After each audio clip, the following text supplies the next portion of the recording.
दोस्तों, एक ऐसी दुनिया है जहां लोग पानी की बूंद बूंद को तरस रहे हैं। डेली का काम बिना पानी के करने पर मजबूर है। कैसे करेंगे, क्योंकि उन्हें पीने तक का भरपूर पानी नहीं मिल रहा। लेकिन जैसा हमेशा होता है ना, अमीरों के पास चाहे दुनिया में कैसी भी मुसीबत क्यों ना जाए, उन्हें परेशानी नहीं होती। वैसा ही कुछ यहाँ पर भी है दोस्तों।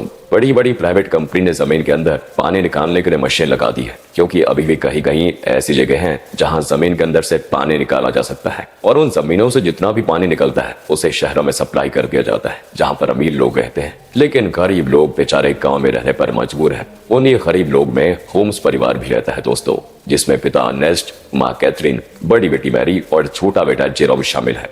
बड़ी मुश्किल से यह परिवार गांव में अपना गुजारा कर रहा था। अर्नेस्ट की काफी बड़ी जमीन भी थी, जिसमें उसके पिता खेती किया करते थे। लेकिन पानी की कमी होने की वजह से अर्नेस्ट खेती नहीं कर पा रहा है। उसने सरकार से भी बात की कि मेरी जमीन अभी भी फर्टाइल है, यानी कि पानी मिले तो इस पर फसल उगाई जा सकती है। लेकिन किसी को भी अर्नेस्ट की बात पर भरोसा नहीं है। इसलिए अर्नेस्ट खुद से ही जमीन खोद कर ट्राई करता है कि क्या पता उसकी किस्मत अच्छी हो, उसे पानी मिल जाए, जिससे उसका खेत फिर से हरा भरा हो जाएगा और फसल बेचकर वो पानी की कमी को भी अपने परिवार के लिए पूरा कर लेगा। दोस्तों, एक दिन की बात है कि अर्नेस्ट के खेत में जहां उसने पानी निकालने के लिए मशीन लगाई थी, वहां पर तो चोर आ जाते हैं जो उस मशीन को चुराने आए थे। अर्नेस्ट तुरंत ही गन लेकर वहां पहुंचता है, और चोरों को जैसे ही पता चलता है कि अर्नेस्ट यहाँ पर आ चुका है, वो लोग बहाना करने लगते हैं कि हम तो बहुत दूर से आए हैं, थोड़ा पानी मिल जाता तो आपकी मेहरबानी होती। पर दोस्तों, तभी वो चोर मौका देखकर अपने पास रखी गन निकाल लेते हैं ताकि अर्नेस्ट को शूट कर पाए। लेकिन अर्नेस्ट का पाला तो ऐसे चोरों से डेली पड़ता था, इसलिए वो तुरंत ही उनके शॉट करने से पहले ही गन चलाकर उन्हें वहीं पर ढेर कर देता है। देखा दोस्तों, ऐसा हाल हो गया है पानी के लिए कि एक दूसरे की जान लेने में तुले हुए हैं लोग।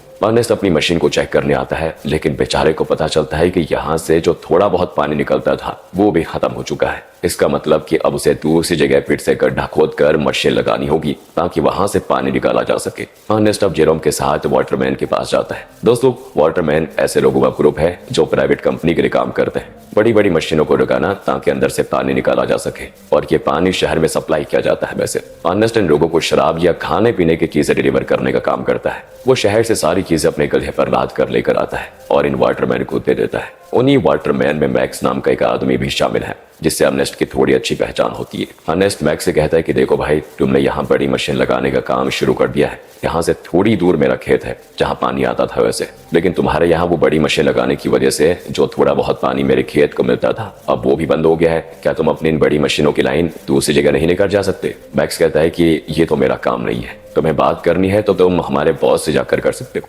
अर्नेस्ट को पता होता है कि बॉस तो उसकी सुनने वाला है नहीं, इसलिए वो बेचारा अपना छोटा सा मुंह लेकर जेरोम के साथ घर आने के लिए निकल आता है। लेकिन जब इंसान की किस्मत खराब हो तो उसके साथ बुरी चीजें होने में टाइम नहीं लगता। ऐसा ही अर्नेस्ट के साथ भी हो जाता है। आते समय उसके गधे का पैर पत्थर से टकराने की वजह से वो नीचे गिर जाता है, और गिरने की वजह से उसकी एक टांग टूट जाती है। बेचारा गधा प्यास से पहले परेशान था, टांग टूटने से उसको और तड़पन होती है, इसलिए अर्नेस्ट उसकी तकलीफ को खत्म करने के लिए मजबूरन उससे वही मार डालता है। दोस्तों, क्या करता बेचारा। इसके बाद वो एक ऑक्शन हाउस में आता है जहां पुराने रोबोट्स को रिपेयर करके बेचा जाता है। अर्नेस्ट ऐसे एक रोबोट को खरीदने आया था ताकि आगे से वो डिलीवरी का काम संभाल पाए। साथ ही ऑक्शन में फैलन नाम का बंदा भी रोबोट पर बोरी लगाने आता है, लेकिन आखिर में अर्नेस्ट को वो रोबोट मिल जाता है, जिसे पाकर अर्नेस्ट और जेरोम बड़े खुश होते हैं कि चलो कुछ तो काम की चीज आई हाथ में। इसके बाद दोनों हॉस्पिटल आते हैं जहां कैथरीन रहती है। कुछ समय पहले एक दुर्घटना का शिकार हो गई थी कैथरीन, इसलिए वो चल फिर नहीं पाती, इसलिए हॉस्पिटल में वायर के जरिए कैथरीन को रखा जाता है। वायर मतलब जो कैथरीन को चलने में मदद करते हैं। अब देखिए, अर्नेस्ट के पास इतने पैसे तो है नहीं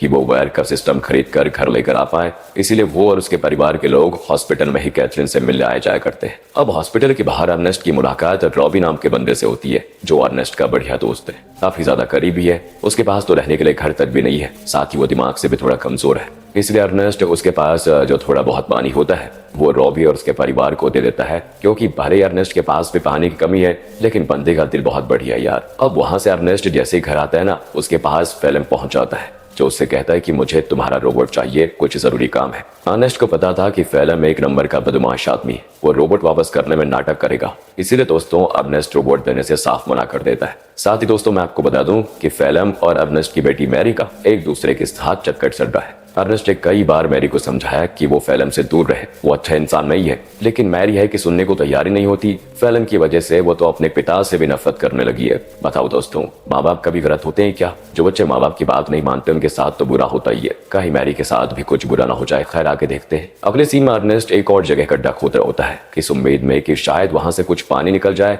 लेकिन बड़ी मशीनों के पाइपलाइन के कारण आसपास का पूरा इलाका सूखा पड़ चुका था। इसलिए अर्नेस्ट को यहाँ भी निराशा का सामना करना पड़ता है। साथ ही गड्ढा खोदने के दौरान अर्नेस्ट जेरोम से बात कर रहा होता है। वो कहता है, जब मैं शहर गया था वहां मैंने एक लड़की को देखा, जिसके बाल तो छोटे हैं लेकिन देखने में बहुत सुंदर है। तुम तो बेटा बड़े हो चुके हो, कहो तो तुम्हारी बात करवा दो उससे। मैं नहीं जानता कि इस हालत में हम कब तक जिंदा रह पाएंगे, इसलिए हमारे पास जो भी पल बचे उन्हें अच्छे से जी लेना चाहिए हमें। और दोस्तों ऐसे ही बाप बेटी आपस में बात करते हुए कुछ टाइम एक दूसरे के साथ बढ़िया तरीके से बिताते हैं। इसके बाद अर्नेस्ट जैसे ही घर आता है, मैरी उससे कहती है, मुझे पैसे चाहिए पापा, मैं फैलम के साथ जा रही हूँ, मुझे यहाँ पर बहुत घुटन हो रही है। अर्नेस्ट कहता है, घुटन हो रही है? मैंने बचपन से तुम्हें पाल पोस के बड़ा किया, सब कुछ देने की कोशिश की तुम्हें, और फिर भी तुम ऐसी बातें कर रही हो। मैरी तो ऊपर से जवाब देती है, कहती है, हम यहाँ पर जी नहीं रहे, सर्वाइव कर रहे हैं, और मुझे ऐसी जिंदगी चाहिए ही नहीं। अर्नेस्ट के लाख समझाने पर भी जब मैरी नहीं मानती तो अर्नेस्ट मैरी को कमरे में बंद करके खिड़कियों पर कीड़े लगा देता है ताकि वो फैलम से मिल न पाए। अब अर्नेस्ट गैसी सप्लाईज देने के लिए शहर जाने वाला होता है,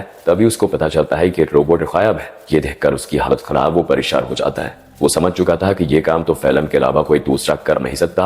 वो वहां से तुरंत वाटरमैन के पास आता है ताकि उनसे पूछ सके कि क्या फैलम यहाँ पर आया था कि नहीं। पर वहां पर आते ही मैक्स और बाकी वाटरमैन मिलकर अर्नेस्ट पर धावा बोल देते हैं दोस्तों, और जमकर उसकी पिटाई करने लगते हैं। उनका कहना होता है कि तुमने हमारी सरप्राइज चुराई, जो हमारी मेहनत की कमाई थी, जिसे तुमने शायद कहीं और बेच दिया होगा। अर्नेस्ट कहते हैं, अरे ये क्या कह रहे हो तुम, मैं खुद यहाँ तुमसे पूछने आया था कि क्या फैलम मेरा रोबोट लेकर यहाँ आया था या नहीं, लेकिन उल्टा तुम लोग मुझे ही मान रहे हो। दोस्तों अर्नेस्ट यहाँ पर समझ चुका था कि जरूर फैलम ने शहर से मेरे बदले सरप्राइज ले ली और उसे वाटरमैन को देने के बजाय चुराकर कहीं और लेकर चला गया। इसलिए दोस्तों अर्नेस्ट जैसे तैसे वाटरमैन से पीछा छुड़ाकर फैलम को ढूंढने के लिए निकल जाता है, जो उसे मिल भी जाता है। साथ ही अर्नेस्ट का शक भी सही था, उसने ही सप्लाईज चुराई थी दोस्तों, जिससे वो बड़े आराम से खा पी रहा था। इसलिए अर्नेस्ट गन पॉइंट पर लेकर फैलम को डरा देता है और उसे वाटरमैन के पास ले जाने लगता है, ये बताने के लिए कि सप्लाईज मैंने नहीं फैलम ने चुराई थी। आगे बढ़ते हुए दोनों काफी ज्यादा थक चुके थे। अर्नेस्ट सबसे ज्यादा थक चुका था और साथ ही साथ उसका पानी भी खत्म हो चुका था। इसीलिए दोस्तों फैलम अर्नेस्ट को बहकाने की कोशिश करता है कि मैंने सरप्राइज की थोड़ी शराब पी ली थी और थोड़ी बची है, मेरी मानो तो बची हुई शराब हम दोनों आधा आधा बांट कर पी लेते हैं। ज्यादा से ज्यादा वाटरमैन क्या करेंगे, मुझे मारेंगे ही ना, लेकिन अगर हमने पिया नहीं तो हम प्यास से जरूर मर जाएंगे। इस पर अर्नेस्ट मान जाता है, लेकिन जैसे ही वो फैलम को रस्सियों से आजाद करता है, फैलम उस पर ही हमला कर देता है। बेचारा अर्नेस्ट पहले से थका हुआ था और मार खाने की वजह से उसका काफी ज्यादा खून बहने लगता है। इसके बाद तो फैलम जबरदस्ती पाकिस्तानी शराब अर्नेस्ट के मुंह में डाल देता है, ताकि जब वाटरमैन उसे देखे तो उन्हें यकीन हो जाए कि अर्नेस्ट ने ही सरप्राइज चुराई थी और उसी ने उनके शराब पी ली। इतना ही नहीं दोस्तों, फैलम अर्नेस्ट को मार मार कर रोबोट के साथ ही रस्सी से उसको बांध देता है, ताकि दुनिया को लगे कि रोबोट ने आउट ऑफ कंट्रोल होकर अर्नेस्ट पर हमला कर दिया, जिससे उसकी जान चली गई। और होता भी ऐसा ही है, बेचारा अर्नेस्ट मारा जाता है दोस्तों। और सभी लोगों को लग रहा था कि रोबोट ने अर्नेस्ट की जान ली। दोस्तों हमेशा अच्छे लोगों के साथ बुरा ही क्यों होता है यार। अगले सीन में जेरोम अपने पिता को खोने के बाद बहुत उदास बैठा होता है। वो सारा गुस्सा रोबोट पर उतार कर उसे तोड़ने की कोशिश कर रहा होता है, क्योंकि अभी तो उसने ये मान लिया है कि रोबोट ने ही उसके पिता की जान ली। लेकिन हम सब जानते हैं कि सच्चाई क्या है। तब वहां पर फैलम आकर जेरोम से कहता है, रोबोट को तोड़कर क्या मिलेगा, ये आगे चलकर हमारे ही काम आएगा, इसलिए इसको तोड़ो मत, और तुम चिंता मत करो, मैं हूं ना, मैं तुम्हारे परिवार को संभाल लूंगा, तुम्हारे और मैरी का अच्छे से ख्याल भी रखूंगा। पता हो दोस्तों, कातिल मसीहा बनने की कोशिश कर रहा है। अगले सीन में दिखाते हैं कि फैलम मैक्स के पास आकर कहता है, मुझे पानी की एक पाइपलाइन चाहिए ताकि उसकी मदद से मैं अर्नेस्ट की जमीन पर खेती कर सकूं। मैक्स कहता है, मैं क्या तुम्हारा कोई नौकर हूं, जो तुम कहोगे और मैं कर दूंगा। तो फैलम उससे कहता है कि अच्छा, तुम्हें मानना पड़ेगा दोस्त, मानना पड़ेगा। वो दोस्तों उसका चाकू दिखाते हुए कहता है, ये चाकू तो याद है ना तुम्हें, उस दिन जब सप्लाईज लेकर तुम लोगों ने अर्नेस्ट पर हमला किया था, तब ये चाकू अर्नेस्ट ने तुमसे ले लिया था और मुझे ये चाकू उसकी बॉडी के पास मिला जिसमें तुम्हारा नाम लिखा हुआ है। सभी जानते हैं कि मरने से एक रात पहले सप्लाईज लेकर तुम्हारी और उसकी लड़ाई हुई थी। तो मैं क्या सोच रहा था कि मैं जाकर सभी को ये बात बता देता हूँ कि लड़ाई के दौरान तो मैक्स अर्नेस्ट को नहीं मार पाया, लेकिन अगले दिन जब उसे मौका मिला तो उसने अर्नेस्ट को मार दिया और आरोप डाल दिया रोबोट पर। यह सुनकर मैक्स घबरा जाता है और फैलम की बात मानते हुए कंपनी से छुपाकर एक सीक्रेट पाइपलाइन अर्नेस्ट के खेत में चालू करवा देता है, जिससे दोस्तों खेत को पानी मिलना शुरू हो जाता है। सभी बड़े खुश होते हैं कि यहाँ पर फिर से खेती हो सकेगी। फैलम दोस्तों डेली हल जोतता है ताकि फसल उगा पाए देखते देखते उसकी मेहनत रंग ला जाती है और खेती में चारों तरफ फसल उगने लग जाती है, जिसे देखकर जेरोम और बाकी सभी बड़े खुश होते हैं। साथ ही फेलम और मैरी रिलेशनशिप में भी थे, जिस वजह से मैरी प्रेग्नेंट हो चुकी थी, इसलिए उन दोनों की शादी करवा दी जाती है। शादी से फेलम बड़ा खुश था, लेकिन अंदर ही अंदर उसे ये भी याद आ रहा था कि ये सब अर्नेस्ट का था जो उससे मैंने छीन लिया। आज वो जिंदा होता तो ना ही मैरी से उसकी शादी होती और ना ही ये खेत उसे मिलता।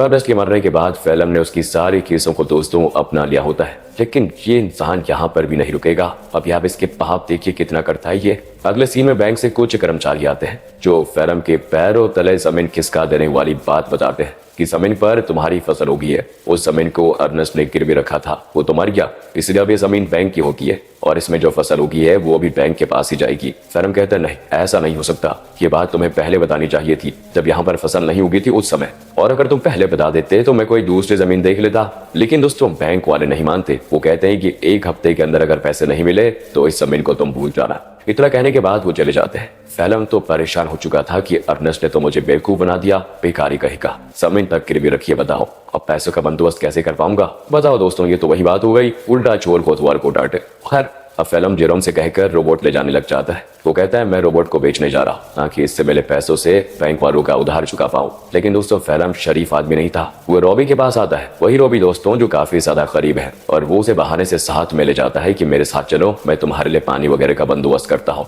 इसलिए बेचारा रॉबी अपने बच्चे को लिए फेलम के साथ चला जाता है। तो है कि मैंने कहा था ना दोस्तों, फेलम के पापों का घड़ा भरा नहीं है। वो धोखे से बेचारे रॉबी के बच्चे को बेच देता है, जिनसे मिले पैसों को वो बैंक वालों को दे देगा। अब इसकी खबर जैसी रॉबी को रखती है, वो फेलम से झगड़ा करने की कोशिश करता है, लेकिन जहां पर फेलम ने बच्चे को बेचा था वहां झगड़ा वगैरह करने का रूम नहीं होता। बच्चा बिक गया तो डील कभी नहीं टूटेगी, इसलिए वो बदमाश लोग रॉबी को शूट करके मार देते हैं दोस्तों। साथ ही वो फेलम को भी शूट करने की कोशिश करते हैं, क्योंकि उन्हें तो लगा था कि फेलम रॉबी की परमिशन के साथ उसके बच्चे को बेच रहा है। इसलिए फेलम जैसे तैसे अपनी जान बचाकर दोस्तों वहां से भाग ही जाता है। साथ ही वो रोबोट को वही छोड़ देता है, क्योंकि उसे जेरोम को भी तो बताना है कि ये पैसे बच्चे को बेचकर नहीं बल्कि रोबोट को बेचकर आए हैं। क्या कहें दोस्तों, कितना बुरा आदमी है यार फेलम।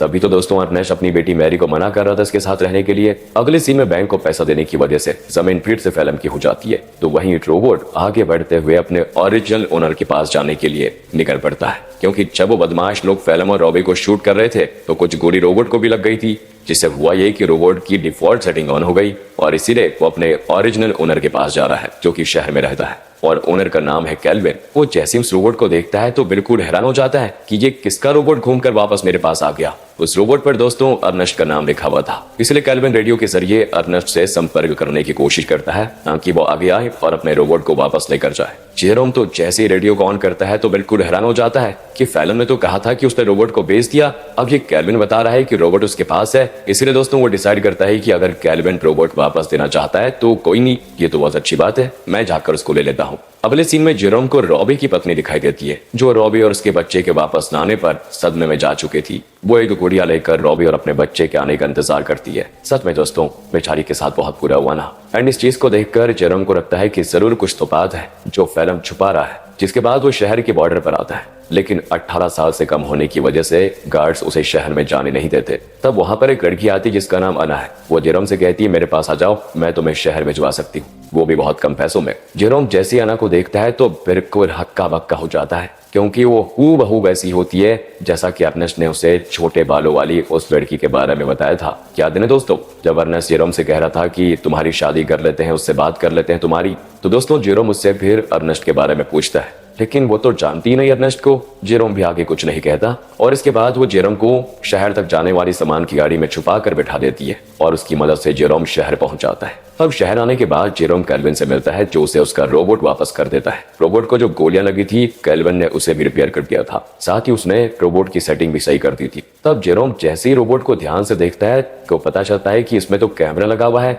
जो कि लेजर बीम की मदद से वीडियो रिकॉर्ड करता है। वीडियो साफ रिकॉर्ड तो नहीं होता, लेकिन इतनी क्लियर जरूर होती है कि उसे देखा जा सके। और तब उन वीडियोस में जेरोम को उसके अर्नेस्ट के साथ बिताए वे पल दिखाई देते हैं जिन्हें रोबोट ने रिकॉर्ड कर लिया था। उन्हीं वीडियो में दोस्तों वो वीडियो भी होती है जब फेलम अर्नेस्ट को मार रहा था और रस्सी से बांधकर उसे रोबोट के साथ जोड़ दिया था। इस चीज को देखकर जेरोम को एकदम से सदमा लगता है। उसे सच्चाई का पता चल चुका था कि उसके पिता का मरना कोई एक्सीडेंट नहीं था, बल्कि फेलम की सोची समझी साजिश थी। इसलिए वो रोबोट को लेकर वापस घर आ जाता है और आते ही फिल्म को ये नहीं बताता कि उसको सब कुछ पता चल गया है, क्योंकि अगर मैरी को मालूम पड़ा कि ये सब फिल्म ने किया तो वो तो सदमा बर्दाश्त नहीं कर पाएगी। ऊपर से वो प्रेग्नेंट भी है। इसीलिए जेरोम एक प्लान बनाता है। वो फिल्म से कहता है कि मैंने रेडियो पर सुना कि रॉबी तुम्हें बुला रहा है। अब ये सुनकर फिल्म परेशान कि रॉबी तो मर चुका है, ये कौन सा रॉबी बुला रहा है। इसलिए वो कहता है कि शायद वो कोई दूसरा फिल्म होगा जिसके लिए वो रॉबी बोल रहा है। अब प्लान फेल होता देखकर जेरोम एक लेटर लिखता है फिल्म को, ताकि फिल्म को ऐसा लगे कि ये लेटर रॉबी ने भेजा है